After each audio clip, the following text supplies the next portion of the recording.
Hello and welcome to the Aussie Mixed and Fixed GT Championship live on Apex Racing TV and live on the iRacing Esports Network.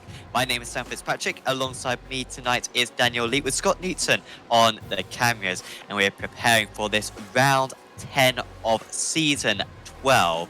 As we get into the final stages of the championship, Daniel, this is where it gets properly tight. We've got a fantastic championship battle going on today, and this circuit is can be a little bit of a lottery. It's not necessarily all down to your pace round here. It's down to your race car, and it's down to a little bit of luck as well.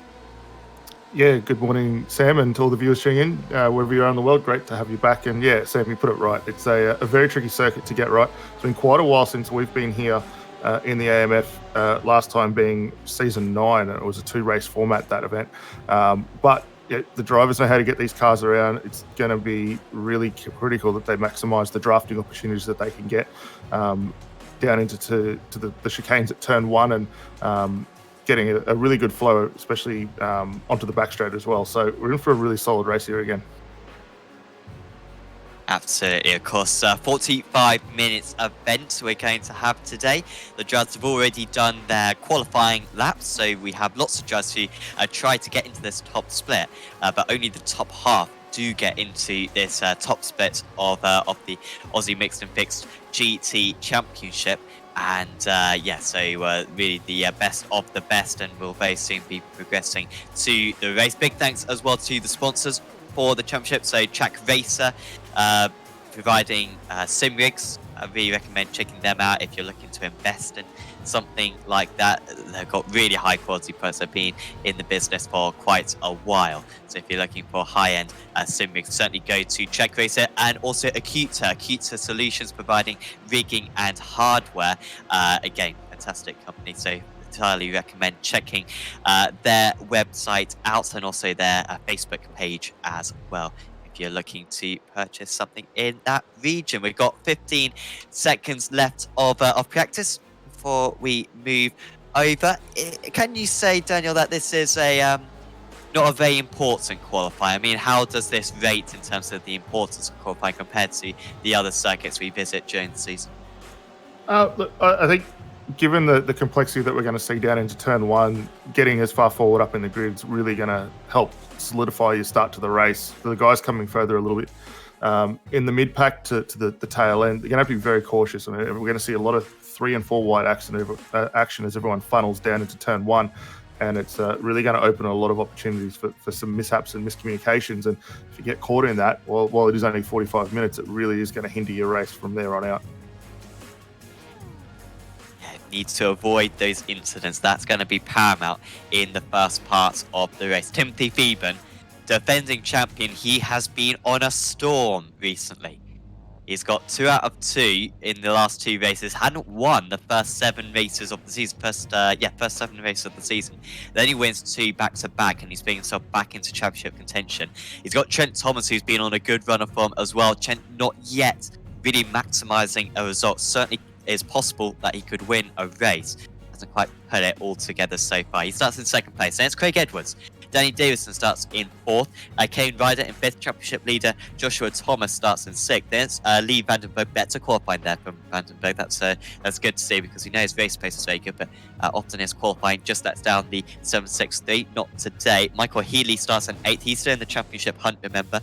Dave Clements in 9th. There's Ross Rizzo, championship contender as well, in 10th. Watch out for Sean Curran in 11th.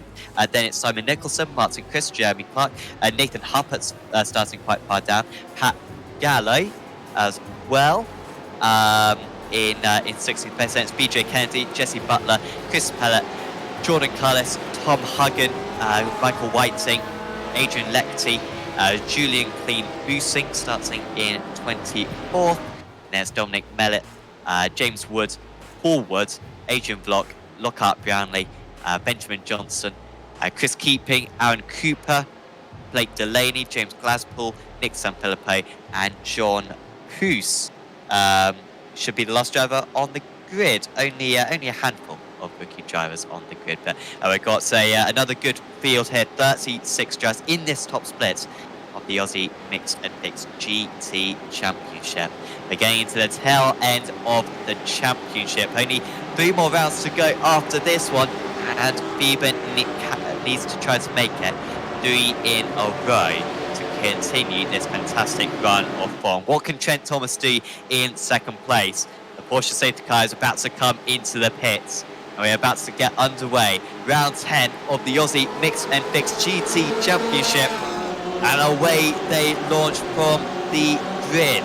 Bieber with a very good start. He pulls away by a quarter of a second straight away and gets his car right to the inside of the track. Thomas is going to be under pressure from Edwards going down into turn 1. Also, Danny Davison trying to profit. Joshua Thomas just a little bit behind. It's going to be contact between second and third. There's also contact with the second place as well. And into the middle of the track, there's Trent Thomas. I was saying how it just hasn't come together for him so far in one of these races. Such a quick driver. But once again, a little bit of unluckiness there as they went 3 wide on the entry. Bieber pulls away from the rest of the order. It's a mighty start from Joshua Thomas, who's gone from 6th on the grid up into 2nd position straight away, managing to pick his way through all of that mess. And that is a fantastic start for the 766 car to help his bid for this championship title. Also getting a good start, Ross Rizzo up a couple of places, Nicholson up a couple of places, Cullis up 5 places, up into 15th position, as Karan almost wins, as he always gets a little bit of a tap as well from Jeremy Clark, going through the Lesmos on the first couple of laps, and Karan just chopping down the order, despite the fact that you'd expect him to be moving up. But crazy start there, just a tiny little bit of a tap, and you've got to feel bad for Trent Thomas right there. Yeah, very unfortunate there for Trent. He did the right thing though. He pulled that car back just a little bit off the racing line there as you saw the rest of the field funnel through, so doesn't look to have picked any damage up as a result of that. He is well down the order, as you say, currently down in the 33rd position, down 21 spots from where he started as a result of that. So it's a massive effort for him to now work his way back up through the field. But definitely, we've seen it over the last few events, he's really been able to extract the most out of that car and bring it further through. But a sensational jump from Tim Phoeben, setting himself up for a good opportunity here for the 3 on the trot. So look out for that. But keep an eye on Craig Edwards too in third. He race one of the 2 race format last time we were here. So he's got very good form in the Porsche at the moment. Oh, that's 3 wide again, guys. Learning lesson. Round is Rizzo. That's big for the championship. Ross Rizzo, 3rd place in the championship, and now we've got another one off as well. Drive-through penalty for Danny Davison as well, running up in 4th place. Davison's going to be dropping down. Really massive change to the order at the front of the pack so far, and that is a big shame for Rizzo. He knows how to drive through the order. He's only in 13th place, so it hasn't been too bad for him, but I think he's still losing places as he has got a slowdown, and he's dropping outside the top 20 now. Ross Rizzo, who has won a race, remember, at Suzuka, albeit via a post-race penalty for one of his rivals. But he has been strong, Rizzo, down into 20th place so far. He leads a little bit off the circuit just behind, but he seems to be going fine. I wonder if there might be a penalty for that, but that was almost a carbon copy of what happened on the first lap. Yeah, a little bit unfortunate there for those two. We're just quickly ducking back to Danny Davison there, who we saw getting a penalty go through. So that's for the contact with Trent Thomas, just catching the rear end of that car, rotating his way through. So for Davison, a drive through. But then the following lap for Trick Esports is kind of going from bad to worse for them, with Healy and Ross Rizzo then tangling almost in the identical spot down into chicane 1. So definitely going to be some pretty heated discussions, I imagine, at the conclusion of this one in the Trick Esports camp afterwards. Davison serves his drive-through. It's a big penalty round here. One of the largest, one of the longest pit lanes we have, and also you're going at an absolutely phenomenal speed down the pit straight normally. So you do lose a lot of time. Michael Healy now gets a penalty, and he is running in 7th place, so he now gets a drive-through. I don't usually see this many drive-throughs for the front runners. Often we see some further down the order. It's there for these experienced, these very accomplished drivers to be making such mistakes. Joshua Tonso looking extremely strong. He's managed to get that gap for about 1.5 seconds to well, this distance in about 2 laps, which is impressive. On that last lap, he was 6 tenths of a second faster, aided by the slipstream, no doubt, but he's got a few tenths of a second advantage, which is surprising considering that he qualified at lowly 6th place. In the end, that was the place to be. Managed to get through the first few corners without problem.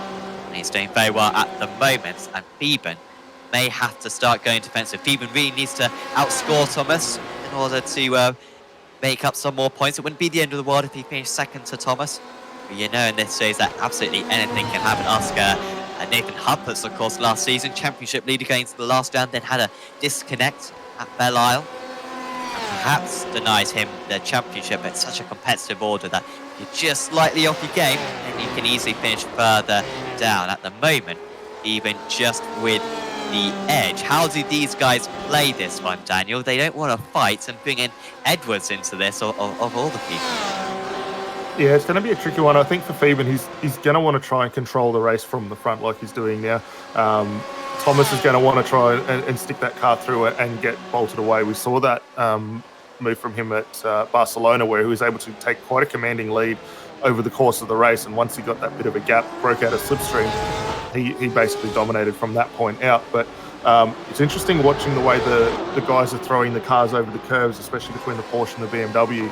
Notice from Theben being a little bit cautious not to get that car too far up on the curves. It is a little bit stiffer sprung than the BMW, but the BMW carrying a lot more momentum up over that, which at the moment is aiding Thomas just a hair there. This is how Lee Vandenberg managed to get past Craig Edwards just a moment ago. Apologies, Kane Ryder. And that was how Vandenberg managed to do it. Having a very good run at the moment. It's Joe starting in 7th place. That's what happens when you get a good qualifying. Makes the rest of the meeting a whole lot easier for you. So Ryder up into 5th position now.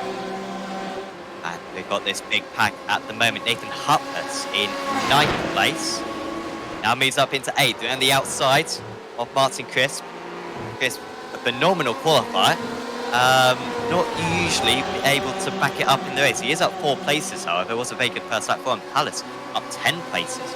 Just behind Crisp. And this is now for the lead of the amateur drivers. They've also got Nicholson, Butler, and also Kennedy pretty close as well behind. Remember the purple are the elite drivers, the pros, the greens are the pros, and the amber are the AMs, and the red the rookies. As Thomas has taken the lead alongside into the first chicane, and they're swapping positions a lot.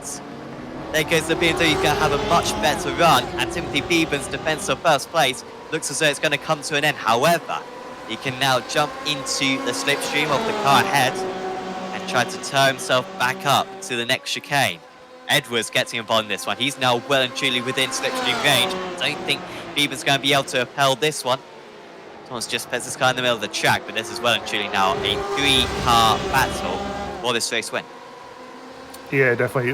In those details, you can just see 4th and 5th, Vandenberg and Ryder just closing in momentarily as well. So I think we'll have a 5-car train here probably within the next 2 to 3 laps as everyone's cycling their way through. The tyres are now fully up to temp and we're seeing some really good pressure. Edwards, though, looking quite opportunistic at the moment in the Fusion Sim Racing car. It's currently sitting in 3rd position, so look for him maybe to get a move down the inside of Theben as they work their way up and potentially down into the chicane over the course of the next lap.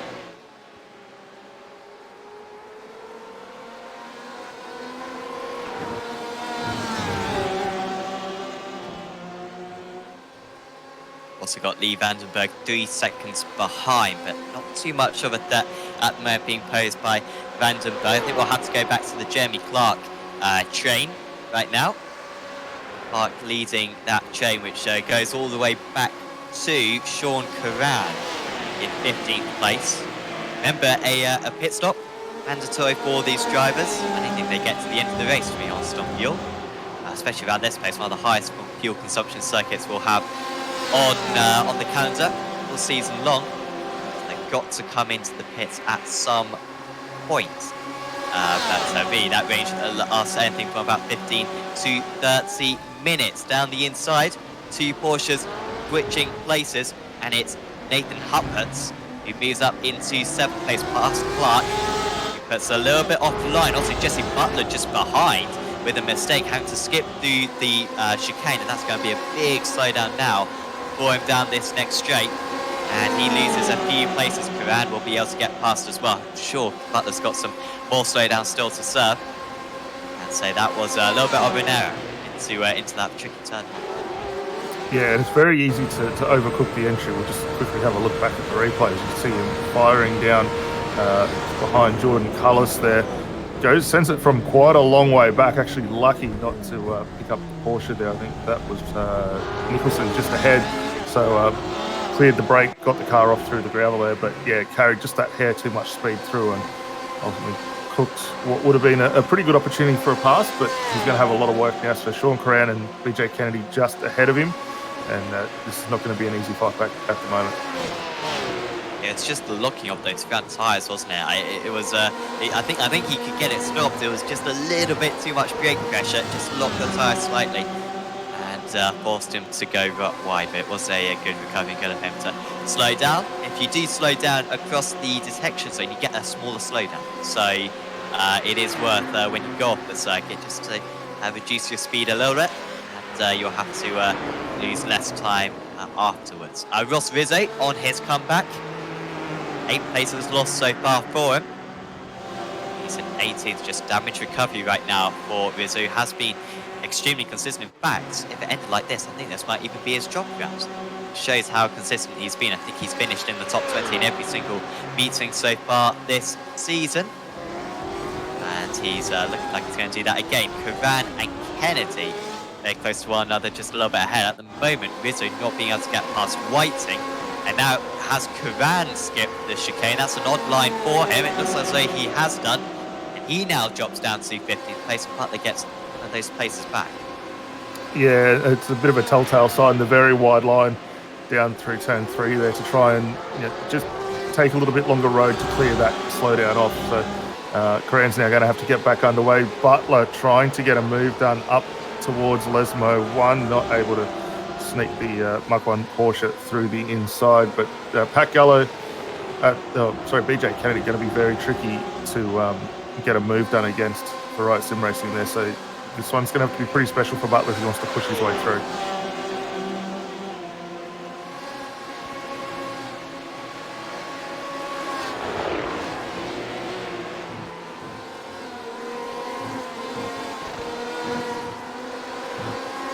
Sky, they go for the 7th time in this race.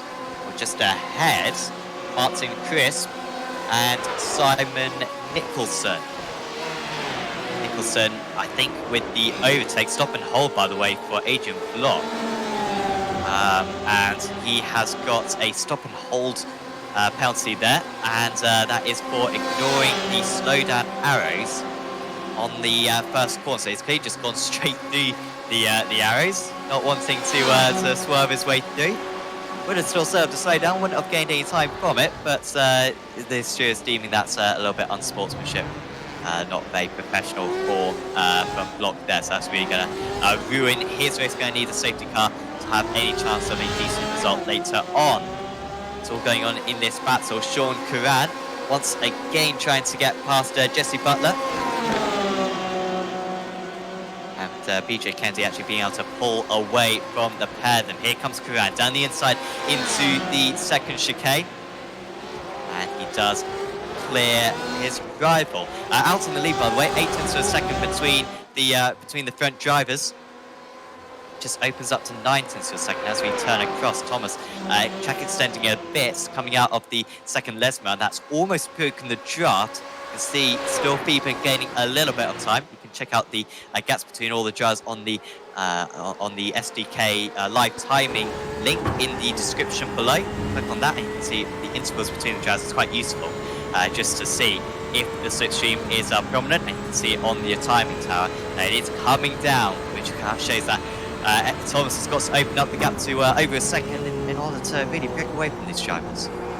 Yeah, he's maybe struggling just a hair. You can see it as he got out of Lesmo 2, trying to weave a little bit across the track there to help ease that toe off. But Phoeben, being as quick as he is, just going to stick thereabouts and hang on to it. Same with Craig Edwards behind.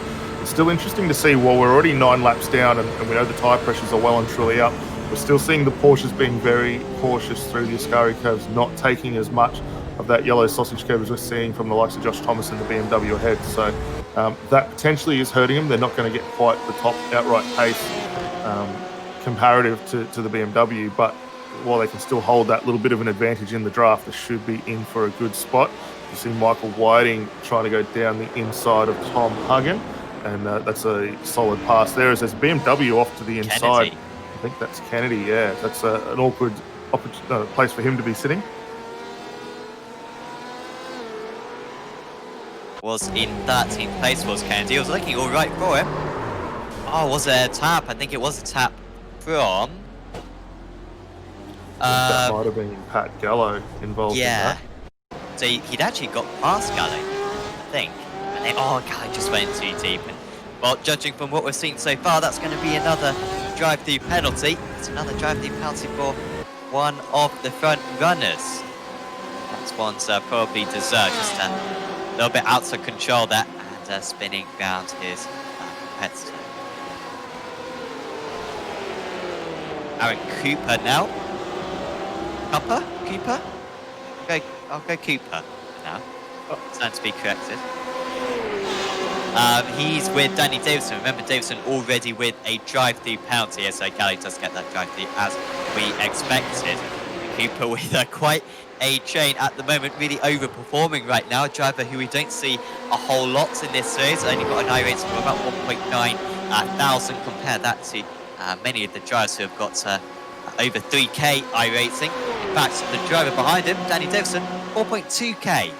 So this is not easy at all for him to keep behind Danny Davison. Only a matter of time, surely. He's driving well at the moment to keep all of these drivers behind in this battle, going back to Trent Thomas. Another driver who got spun round on the first lap has had issues. Incredibly, Thomas behind Danny Davison still, despite Davison having that drive-through penalty. But here comes the EXG Motorsports driver. There's also the strong draft behind for Nick Sanfilippo as well. Cooper stays around the outside, bit of a lock-up. Sanfilippo might be able to take advantage of this as well. They're very slow coming out of the chicane. No one behind really being able to take advantage of it. Blake Delaney and Trent Thomas not quite getting the launch that they wanted. And Cooper loses that place to Sanfilippo. However, there might be some retaliation here. Cooper back down the inside into the chicane. And he makes that one. Good move from Cooper again. And they've got some good racecraft. Yeah, really solid redressed position there. Just as well in the background, the recovering Trent Thomas working his way back up from that earlier contact, which saw him drop 33 places off the opening lap. So he's finding his way back through the field, currently in 23rd position. So a very solid drive for him. We also started to see a few of the pit stops coming through as well, which probably at this point in time is a little bit early. And a lot of these drivers are going to have to pick a drafting buddy for when they do come down and make those stops. And come in with someone, get out with someone, you can retain that draft and keep that forward momentum. But at the moment, Trent doing a really solid job. He's got Nick Sanfilippo for XRC Racing just ahead and should be able to clear him within the next couple of corners. Go wide for the Sanfilippo now. Oh, that was easy. Trent Thomas. Oh, Sanfilippo round. That was odd. He'd looked as though that was understeer initially, and then for some reason he's lost the rear end. A couple of drivers into the pits, Blake Delaney and BJ Kennedy. The leader of the drivers who have pitted is currently Dominic Mellex. He missed that pit stop along with Keeping and Healy got a penalty, didn't he? He got a stop and hold, so actually Healy still got his drive through to go. Shame for Healy. Remember, have 5th place in the championship, I believe, going into this round was Michael Healy. 4th place in the championship. Even going into this round, it was Craig Edwards leading the way on total points. However, Joshua Thomas with the advantage on job scores. Ross Rizzo in 3rd place, Michael Healy in 4th, and then Martin Crisp in 5th. Going into this round. Try to find where's Timothy Phoeben in all of that. Don't know why Timothy Phoeben isn't even on there. Anyway, I'll try to find him later on. Maybe I'm being a bit blind. But Phoeben also relatively up there in the championship as well, trying to bring himself back into the fray. There's Tom Huggin at the moment, amateur champion from last season, and he's got Michael Whiting now ahead. Whiting continuing to jump a few places. Yeah, and one of only a handful of Fords out there tonight. It's a very BMW and Porsche dominated championship at the moment, but Tom doing a solid job for XRC, up 4 spots from where he started, so very good effort. Still yet to come down and make that one compulsory stop tonight, but should see him in the not too far off, but he's got Michael Whiting ahead, and for Michael it's been a very solid effort as well, up 6 spots throughout the course of the race so far. And that BMW just having still that slight bit of an advantage in the straight line over the Ford there.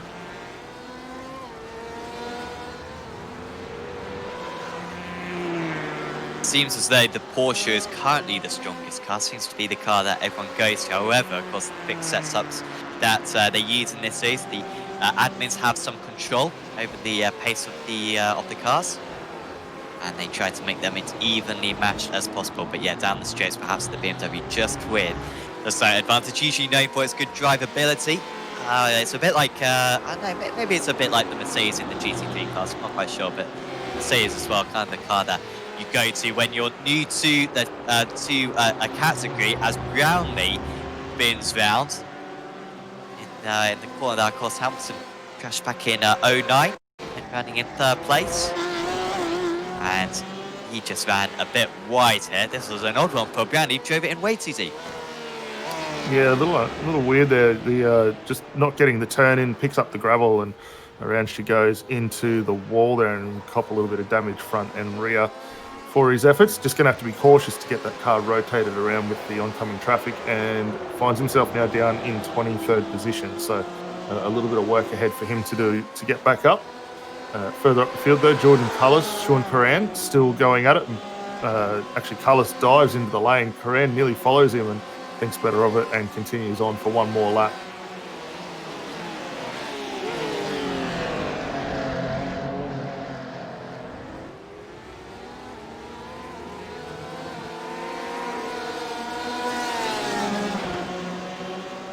So waiting for race leaders to come into the pits. Of course, there could be an advantage if you've been in the draft for the entire stint. Of course, you'll have to take less fuel. You've used less fuel so far in the race. You might be able to go one lap further, which is a bit of an advantage. Not quite as much as the old F1 refueling days. Of course, these cars are a lot heavier, so the fuel taking up a smaller proportion. I think also that they're slightly less on edge as those Formula One cars were. But still a slight advantage to be on low fuel, especially around this circuit with the long straights. You're going to be able to see it on your relative screen, just with the time sapping away from you when you accelerate down these straights. Also braking and turning a little bit compromised as well. Also just that slightly shorter pit stop time as well, if you've been able to save a bit of fuel. Wide goes Clark. That's surely going to leave him very vulnerable here to Nicholson. Trying to put a car between him and Chris for that amateur class lead. Nicholson not well and truly ahead though into Parabolica. Goes the long way round. Now there's contact between the two of them. Was that Clark understeering? Was that Nicholson too tight? And it promotes Martin Crisp into the lead of the amateur drivers. Clark straight away into the pits. And the stewards will decide whether he'll have to come into the pits again for a drive-through penalty. Yeah, and I think I was just hearing too over Race Control Channel, a little bit of curb was the result of that for Clark. I think just catching that and then going off a bit through there. So that's going to be an interesting one to see, just hear Race Control determine that one. So we'll keep an eye on that. There are quite a few more guys dropping in the lane. We did see Clark go in, Hallett, Huggin, Whiting and Paul Wood all in as well. So those guys clearing out their one and only stop for the night. Lee Vandenberg and Kane Ryder, though, still having a very quiet run. They've fallen away a little bit more from our leading trio. And if anything, at the moment, slight favour advantage to Vandenberg just on the outright pace in the Mark 1 BMW.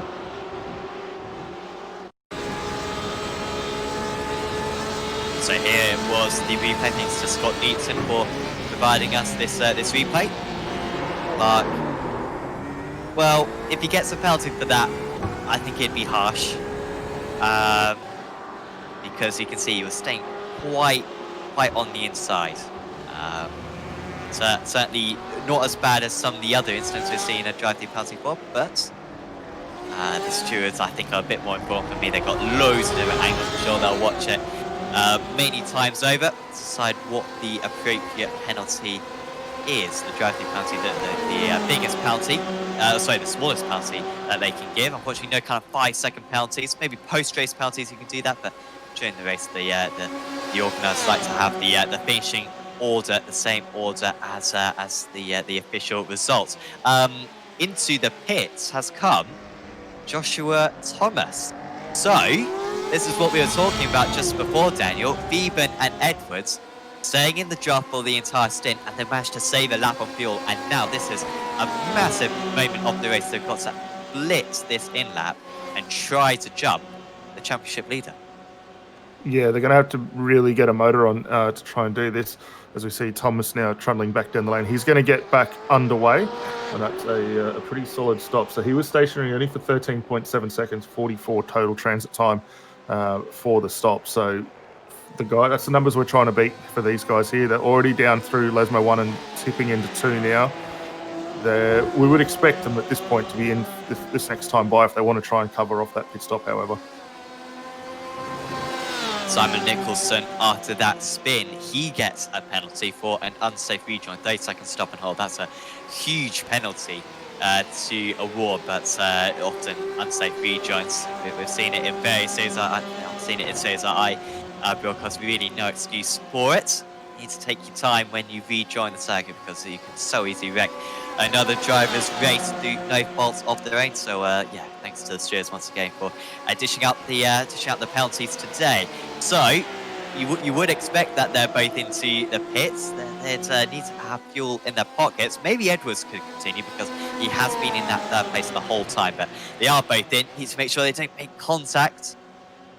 And now this is the big moment in the pit stop. So, of course, Thomas, who's already pitted, 13.7 seconds stationary. That's a quick stop. Remember, Edwards did save a little bit of fuel behind Veben earlier on in the stint, but that is still one of the quickest stops we've seen. Average pit stop time, about 14.5 seconds.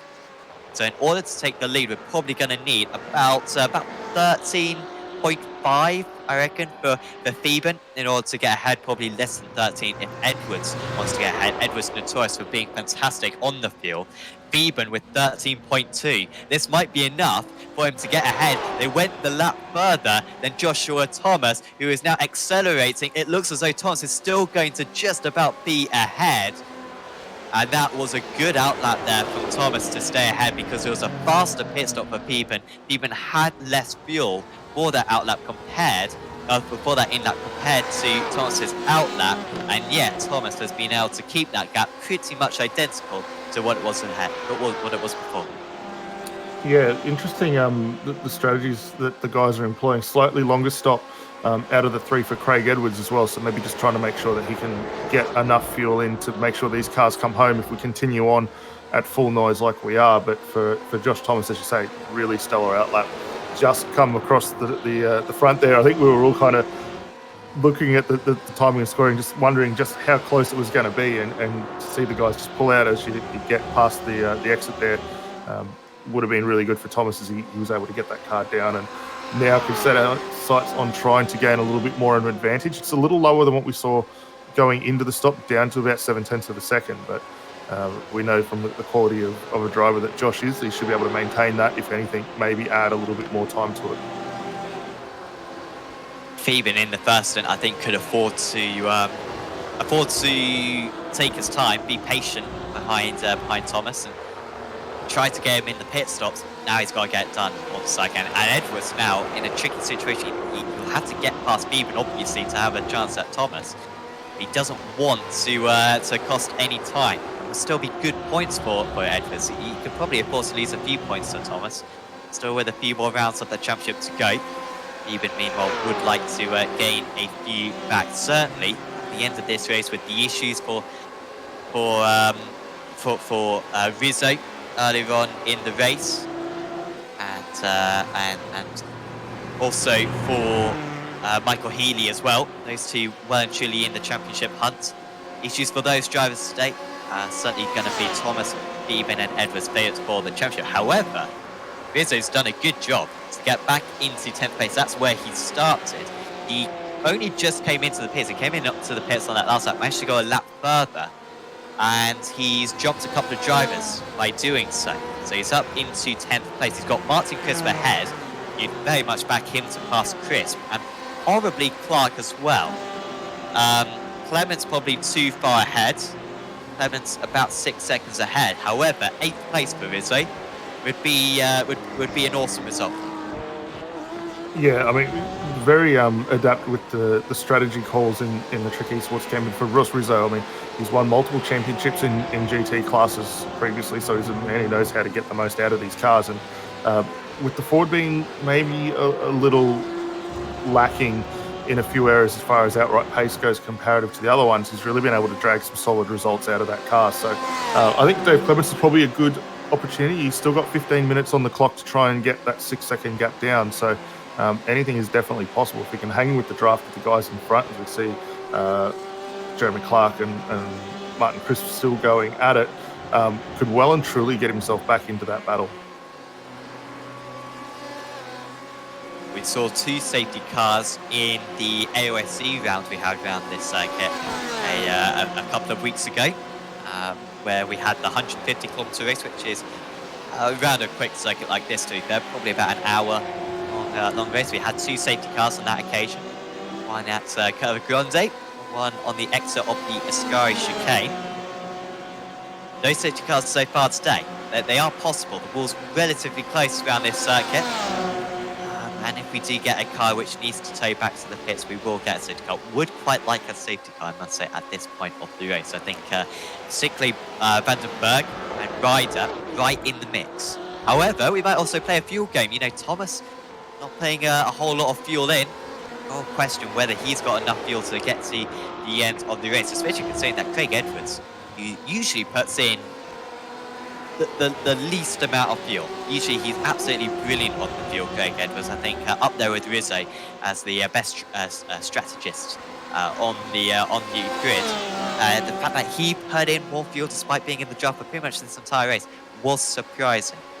So you've got to question whether Thomas has got enough fuel to go flat out to the end of the race. He's looking stronger at the moment, though, up to 0.8 of a second of a gap. Beeben, though, good through the Ascari chicane once again. Seems to always take about half a tenth out of his driver, and of course that puts you within draft range down this back straight.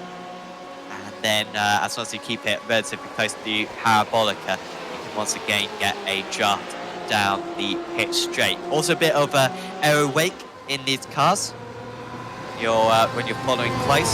However, the slipstream is the main advantage. Once again, Beeben gaining half a tenth through Parabolica, but Thomas, you can tell that he wants to keep this lead. You can say that he's trying to break the draft because he's trying to break the draft down the pit straight, as Edwards has a little bit of a look. Thinking about the move. Maybe Edwards might be the fastest of these 3, but it's very difficult to tell. Yeah, I think Edwards just getting that car out just a little bit. I mean, real world, you'd be saying you'd be coming out just to get a gulp of air in the front of it, cool the brakes down a bit before you go into such a hard stop. But for Edwards, just sort of sizing up the competition, trying to get himself up there. And I think for Beeben, he's going to give himself a really good opportunity to get that positional change done. So we see Jordan Carlos working his way past Jesse Butler now. Actually, sorry, that was Sean Coran getting overtaken there for 12th position. And Butler working his way back through after we saw those earlier slowdowns that he was received earlier on. I'm a bit surprised by Coran's pace today for DPR, down 2 places. He'd been moving up the order, to be honest. It was very quick at Watkins Glen, was Coran. Maybe he was flattered just with his strategy, but they'll pass the race where he was the fastest driver on circuit, but hasn't quite been able to replicate that pace during the sprint meetings. Is one of the elite drivers, so the stewards certainly feels like he's one of the top drivers. Hasn't quite been able to deliver that so far. Rizzo now onto the back of Crisp, as actually go see a replay of this Chris Keating incident. He's got a drive-through penalty for this one. Maybe you've got a stop hole penalty. Oh, well, it happens a lot of the time. You have that concertina effect, Daniel, where one driver brakes ahead of you. You brake a little bit earlier just to avoid the incident, then the driver behind you brakes a little bit earlier, and you end up braking about 50 meters earlier than what you normally would, and that's what caught out Chris Keating. Well, yeah, I think Chris completely just missed the markers there, because by the time he got onto the brakes, he was well and truly past the 150 boards, and to get these cars slowed up enough in time to make the move, you've kind of got to get it that bit before, probably about the 160, just to get enough retardation in the car and close that down. So unfortunate, he'll have to come through, serve the drive-through for that contact, but he will be able to continue back on up front. However, this battle for three still going on, and actually starting to come back in favour a little bit now of Craig Edwards and Tim Phoeben. The pace, I watched it last time by, as they worked their way through the Ascari a little bit more in favour of the Porsche there. It's being a little bit kinder on the tyres, and these guys are setting themselves up for a very solid attempt here to get back up and overtake Josh Thomas.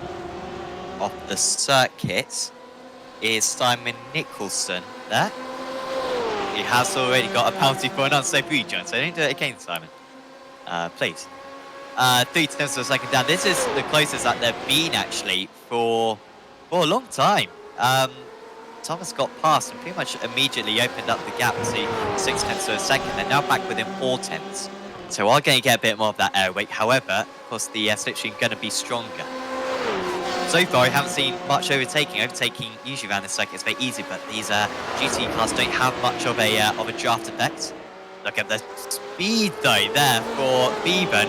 Thomas was kind of just getting stopped on the apex there, maybe trying to hold up his opponent, but it didn't really work. Phoeben was able to carry his normal pace, and it was Thomas who was just slower as he goes right to the pit wall. That you don't usually see that round this circuit, and he's going to have to come back to the left side just to stay off the grass. Thomas on the inside. Here comes Phoeben. Will he try to muscle his way around the outside? He won't. Edwards will be smart here. Don't worry about Edwards kind of doing the wrong thing. He'll just be seeing this. He'll know that he may as well just let these guys fight. No point in leaving a nose in there, because I think he'd rather Phoeben was leading than Thomas. I think Thomas has got the pace advantage over Phoeben. And Phoeben had a 1.5 second lead, which was obliterated in the opening laps by Thomas. So I think Edwards would fancy his chances if these guys do swap places, which is looking pretty likely. 8 minutes to go. They've got a 7-second advantage to Lee Vandenberg, so Vandenberg should be out of play here. He was 1/10 of a second slower than these guys on that last lap as well. Yeah, and Vandenberg's still going to have his own battle. Well, actually, he's cleared out Huppert's. Huppert's and Ryder's now working for 5th and 6th position. But for these three at the front, there's really nothing much between them. I think Phoeben's going to have to get creative with a really sudden stick the nose out, try and slide it down the inside if he wants to get that pass done. I think Thomas is going to be pretty awake to any other passing opportunities that Phoeben presents, so keep an eye on that.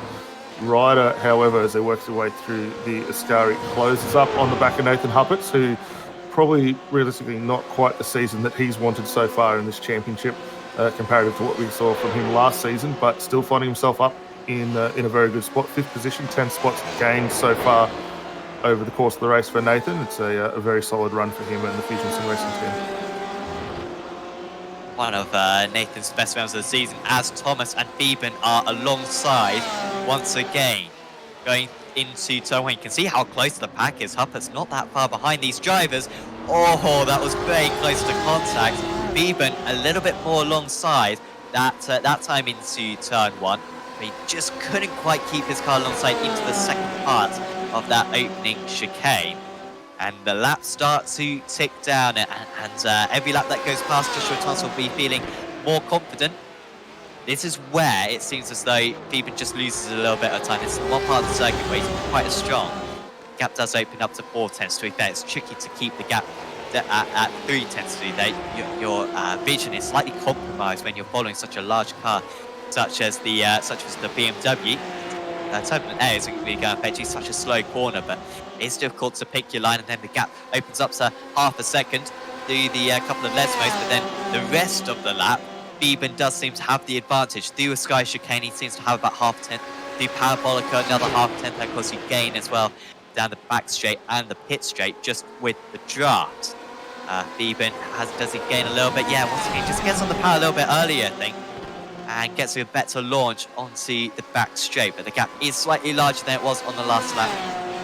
And Edwards, oh, this is a tricky situation now for Edwards because every lap that passes, it looks less and less likely that Beeben's going to be able to make the move, and Edwards might feel as though he's got to take matters into his own hands.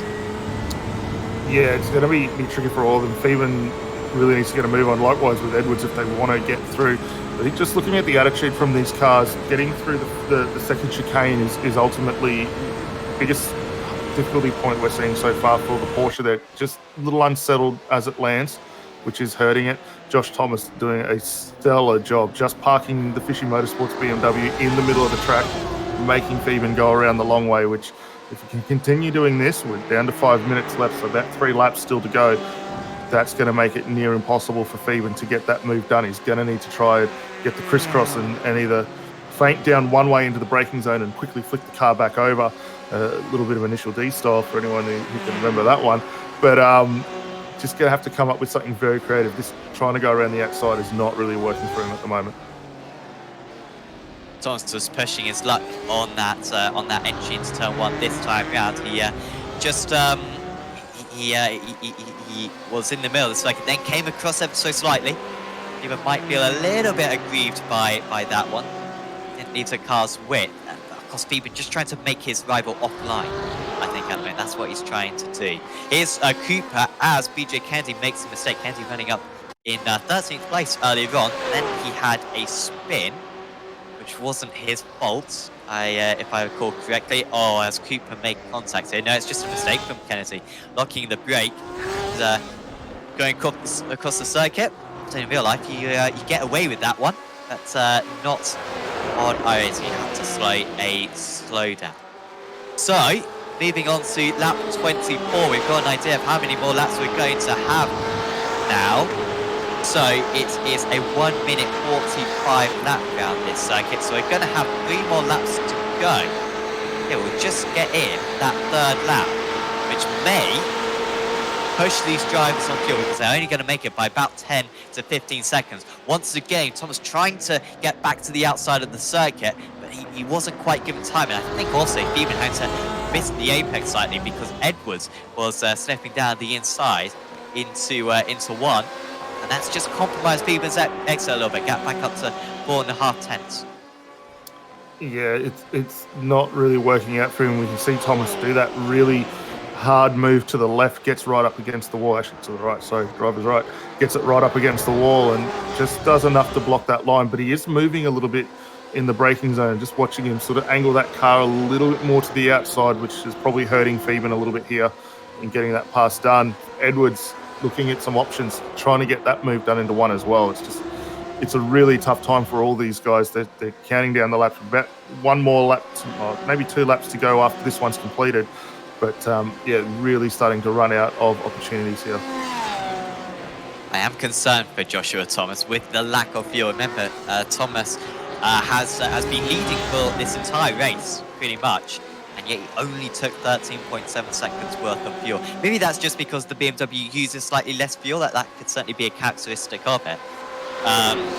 Maybe him and Beeben could be in trouble because remember, Edwards took more fuel, which was strange at the time. Beeben, he kind of just, I don't know if he trail brakes it maybe into that corner, but he just carries a lot more speed in and then manages to rotate the car. And if anything dropped Edwards slightly, that would be good news for Beeben right now. He can set all his attention to the driver ahead. Thomas fending him off, making the drafts, and Beeben won't be able to push him offline this time. Although Thomas does stay in the middle of the circuit slightly, so going to be a compromised line. Beeben just cannot get close enough, can't get within kind of 3 tenths coming out of turn 1. That means that any move into 2 is pretty much off the cards. Huppert's being caught by Ryder, by the way, further back. We've got, this is going to be the last lap, is it? I thought we were going to be able to edge, oh, apologies, no, we're not going to edge one more in. thought we were going to be able to edge one more in, but I'm not very good at maths, so this is going to be the last lap. We're going to miss out on an extra one by about 15 seconds. And so it's just this one for Thomas to hold on to, and he is going to take another race victory and take a slight advantage in the championship as well. Beeben, it looks as though all of his options have run out. Yeah, he's going to struggle here. He's got to try and make something happen through the Ascari. And I think as we watch him take the initial run through the curb, he can't quite get that car as far over as what we're seeing from Thomas. It's kind of that way the whole way through. Thomas. That was not good for Thomas. I think that's the worst he's taken that corner all day long. The gap goes from half a second down to quarter of a second, and it's closing in again.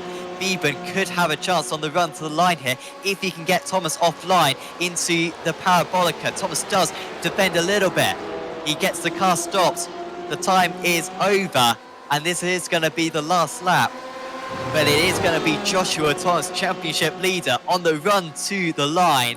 He takes the race win at Monza. Round 10 of the championship is his. And he just has enough to hold on to that race victory.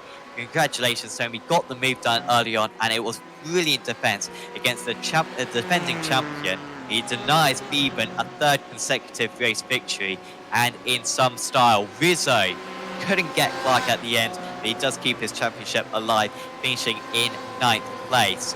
And the others as well will cross the line. Martin Chris, top of the amateur drivers. Top of the rookie drivers is going to be Aaron Cooper in the end, in 22nd place.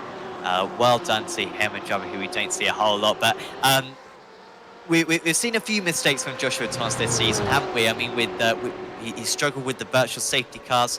He got a few penalties for that. He's made some mistakes. I think Lamoni may have made a mistake, but today, absolutely faultless from him, and he had to put up with a lot of pressure from behind. Yeah, it was a stellar drive for Josh there. He did everything he needed to. Once he managed to get that pass around the outside, I mean, he was a little cautious off the get-go. Took a couple of laps to find his stride, but once he managed to get that car up past Beeben, controlled it faultlessly. I mean, he held on off with the huge amount of pressure coming from both Tim Beeben and Craig Edwards, as those guys were trying to get a move done.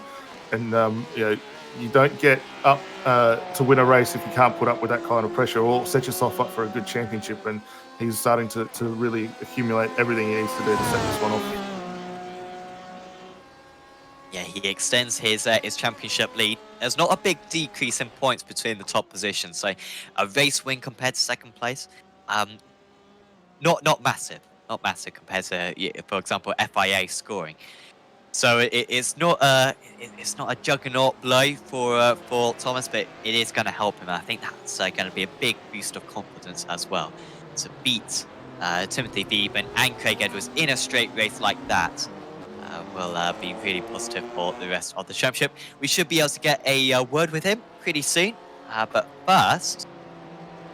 We will have a look at our race results. In fact, actually, just waiting for the results to become available. A couple of drivers just yet to cross the line.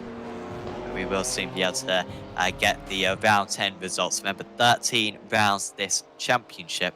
So I've got 3 more to go after this one. What an end to the championship it is going to be. The results are available now, and we can go through them. Joshua Thomas, Fishy Motorsports, wins out by 10th on Timothy Beeben. I mean, Thomas must have really got nervous the Sky chicane, because he really bottled it there, but had enough to take the win. Timothy Beeben finishes in 2nd place, certainly the man in form right now. Craig Edwards in 3rd. Great result for Lee Vandenberg, one of his best results all season. It was only slightly slower than the rest. He probably only lacked about a quarter of a second to those guys. So a really positive result for Berg. Nathan Huppert, a solid 5th place for him, up 10 places from his start. Kane Ryder in 2nd. There's Dave Clements. Jeremy Clark, Ross Rizzo with a great comeback. And Martin Chris, top of the amateur drivers. Then it was Jordan Cullis, Sean Curran, Jesse Butler, Chris Pellett, Michael Whiting, Tom Hagen, Danny Davison, Paul Wood, Dominic Mellett, Michael Healy, BJ Kennedy, Aaron Cooper, who was top of the rookie drivers, Trent Thomas, with a drive-through penalty after starting on the front row of the grid. Blake Delaney in 24th. Then it was James Glaspool, Benjamin Johnston, James Wood, Nick Sanfilippo, John Poose, Chris Keeping, Simon Nicholson, Adrian Vlock, Lockhart Brownlee, Adrian Lecty, Pat Gallo, Julian Clean Boosink was the last of the drivers in 36th place. Thanks to Kester Mack and Alexandra Bird for driving around there. So we got some cars to show you around this fantastic Alt Germany Monza. And now we'll move to the interviews. Who have we got in for a chat with us? In fact, we've already got Joshua Thomas up in the commentary box with us. Congratulations, Joshua, on a race victory. That must have been properly tense, though, keeping behind Timothy. I mean, how many buckets of sweat have you got by your side now? Oh, thank God that's over. My chair's absolutely filthy. I'm absolutely drenched, but that was a good race. I had a lot of fun, and yeah, stress levels were very, very, very high. I noticed on the last lap, you pulled away. You got about a 0.6 of a second lead, and then a sky chicane. You nailed it every time. Maybe Phoeben was a little bit faster than you, but you lost about 0.2 of a second. I mean, that must have been so nervous. Was that just the nerves getting to you, or was it the tires, or what on that last lap? Yeah, that was just lack of talent. I just got really nervous because I knew we was gonna try and have a go anyway, because that draft was pretty powerful. But thankfully, I just held on. Parked it at the inside of the last corner, and I don't know, I had a car in the middle of the corner, so you can't really get up the inside. But yeah, like I said, it was stressful, and thank God I just had enough go to get to the line in front of him.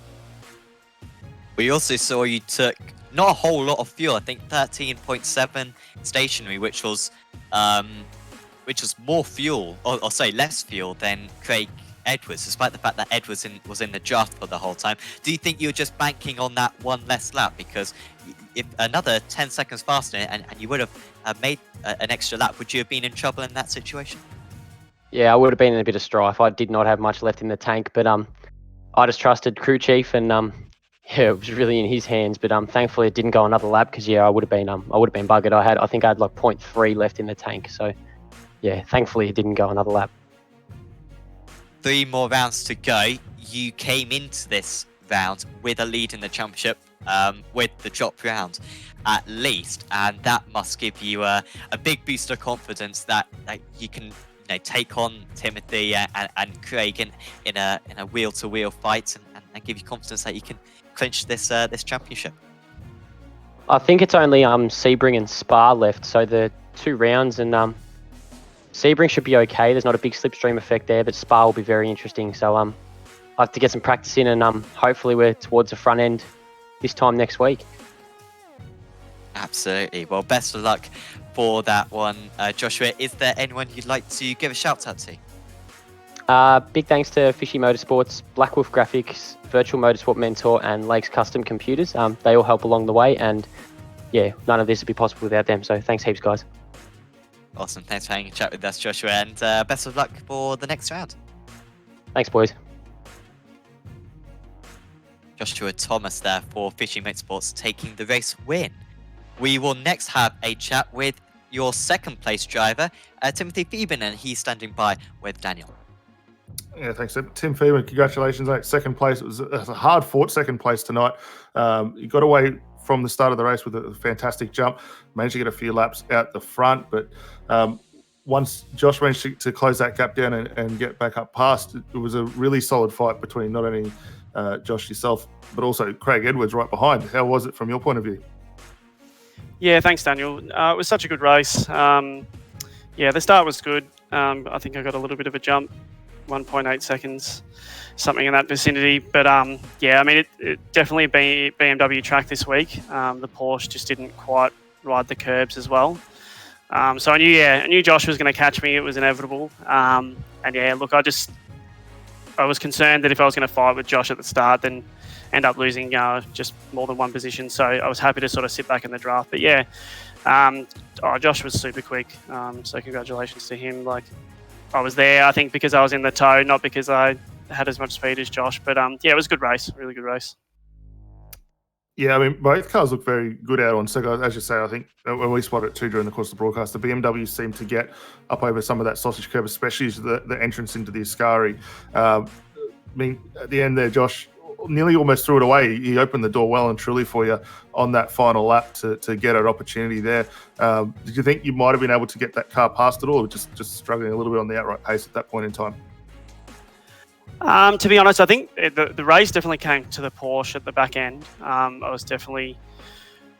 felt like keeping up, on my own merits a bit more in the last half of the race. The Porsche was pretty strong down the back straight and through Ascari and into the final corner. Especially, I was pulling in a good couple of tenths every lap on Josh. But he just he didn't really block me, but he moved back over into the in the braking zone. I think he had a car with them anyway, but he sort of impeded my run just a little bit. But it was a really good ending to it. So yeah, nice clean racing.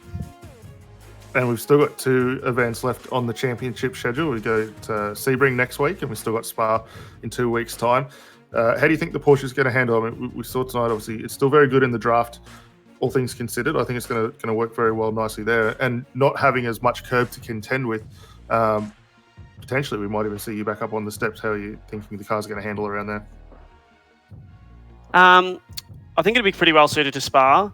I don't know if it'll be as well suited to Sebring, but I'm not entirely sure, not having run the Porsche before at either of those circuits. So yeah, it'll be interesting. But hopefully I can just keep up the good form and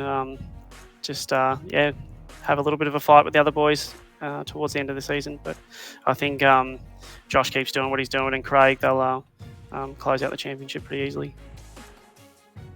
Yeah, well, unfortunately, we didn't get to see you make the 3 wins on the run. I know both Sam and I were kind of hoping you'd sneak one across the line and you'd be able to take that one away. But second, still a fantastic result for tonight for both yourself and the Mark 1 team. But before we let you go and dust off the champagne and get it out and give it a spray, is there anyone you'd like to give a shout out to thanks to? Just the Mark 1 boys, RMS, and special thanks to Lee Vandenberg, because I probably don't know if I would have had the pace to qualify where I did.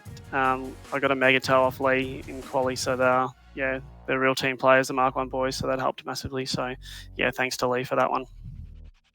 Fantastic, mate. Well, all the best. Enjoy the week and off, and we'll see you next week, hopefully at Sebring. Yeah, thanks guys. Take it easy. Cheers. So that was your second place driver, Timothy Theben, Joe, for Mach 1 Esports there. Next up, we'll talk to our third place finisher, Craig Edwards. Congratulations, Craig, on another podium. It looked as though in the pits you were banking on another lap. Do you think that was your best strategy to win the race in order to put in a little bit more fuel to cover that extra lap, or am I completely barking up the wrong tree and you had a totally different strategy? No, I was just going to do the opposite of whatever Josh did. Obviously, one more lap I would have had to pit. There was no more fuel to do that, and another one after the one that I did. But when he came in, I just jinked back onto the road and did one more. Unfortunately, I think Tim, he braked just a little bit early for the lane, so I didn't quite get to maximise my entry and put any pressure on Josh. But third in, third out, it's not really a problem. And being the third one in the train, I was really just watching the battle for the rest of the race. Couldn't really make any inroads. Yeah, were you kind of sitting back and waiting for those guys to collide, or were you trying to get past Timothy there? Because it must have been a tricky situation. You don't want to compromise your run on the win, but at the same time, you kind of want second.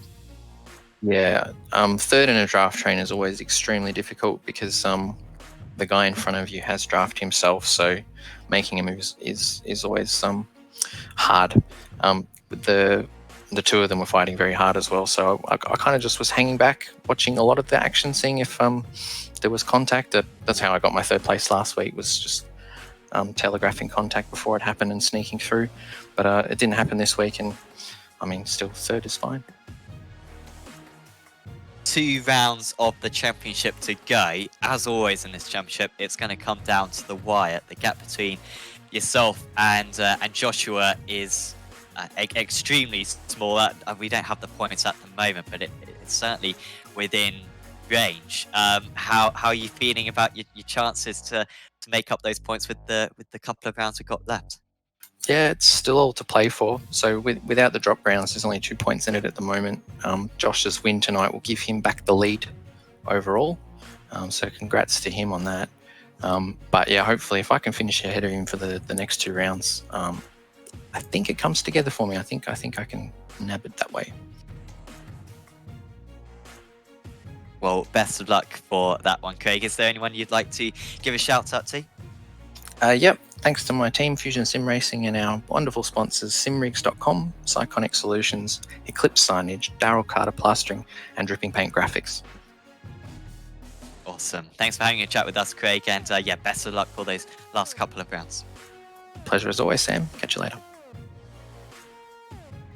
Just as I am speaking, the points are being updated. So, in terms of the points with drop rounds, Joshua Thomas sits on 5,003 points. Craig Edwards is on 5,257.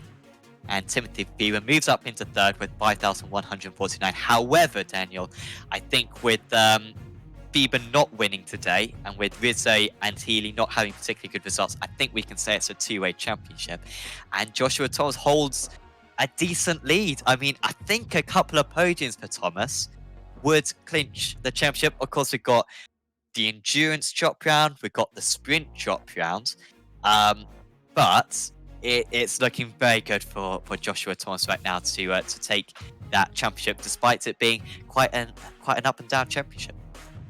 Yeah, definitely. I mean, Thomas has put together a fantastic championship so far, and as you say, currently points leader on adjusted points, which is what the guys are all looking at this late stage of the event. So for Thomas to keep doing what he's doing, either pick up wins or podiums, at least to take out the championship, I think that's going to put him in a really solid position to knock this one over. And it's a bit of a hard one for AM if we don't seem to really find a lot of repeat winners throughout the course of this championship. And you know, we've seen Tim Feven put on a solid effort over the course. This one just quite hasn't got there with the results to get himself up. I mean, that being said, he's still sitting in third position at the moment, a few hundred points behind. So he's mathematically still in it. If for both Craig Edwards and Josh Thomas, they do have some bad races, but on current form, you would almost it'd be a solid bet against that kind of thing happening. But still 2 races, and yet Sebring next week is going to be a really solid challenge for these guys.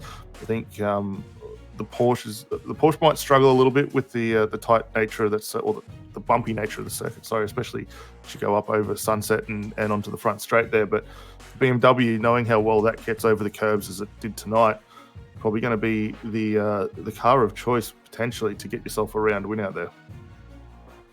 Yeah, bumpy circuit, that one. Usually see a very good race around Sebring. I remember first round, I think, of last season we visited there. We had an early safety car and really mixed up the strategy quite a bit. Hopefully we see the same thing again. Just looking at the points as well, Edwards with quite a weak drop round, sprint drop round. He's got Thomas with a very weak endurance drop round. After Turner had a bit of a mare, but certainly Thomas looking the favourite. Maybe, I don't know, if I was a betting man, maybe 1 to 3 odds, something like that. Probably a good 70% chance of Thomas taking the championship at the moment. However, Edwards still with the capabilities to bring it back in AMF. It's never simple, so it could certainly still turn in these final couple of rounds of the championship. Certainly do check out the next couple of rounds of the championship. We'll be back the same time next week for Sebring, and then we'll head over to Spa for the final round of the championship. You certainly not want to miss that. If you've enjoyed this video, please do leave a like on it. We super appreciate it. And also subscribe to the iRacing Esports Network and on Apex Racing TV, because we've got loads more action coming up, especially the Apex Racing League stuff. We've got the Apex Racing League GT Championship coming up later on. That will be in the GTE cars, and that will be coming to you from Monza again. So if you haven't had enough of Monza, tune into the ARL GT Championship at 20 GMT this evening to catch that one. And yeah, subscribe to the Esports Network, subscribe to Apex Racing TV so you don't miss a stream in the future. Thanks again to Track Racer. Check out them for if you want a new sim rig, some really high quality stuff that they provide. Also, Acuta Solutions providing rigging and hardware as well. So certainly do check out those two websites. But for now, from me, from Daniel, and from Scott, we are going to say goodbye. It's Theban's run to an end, and it's Joshua Thomas on course for the championship. We'll see you next time at Sebring.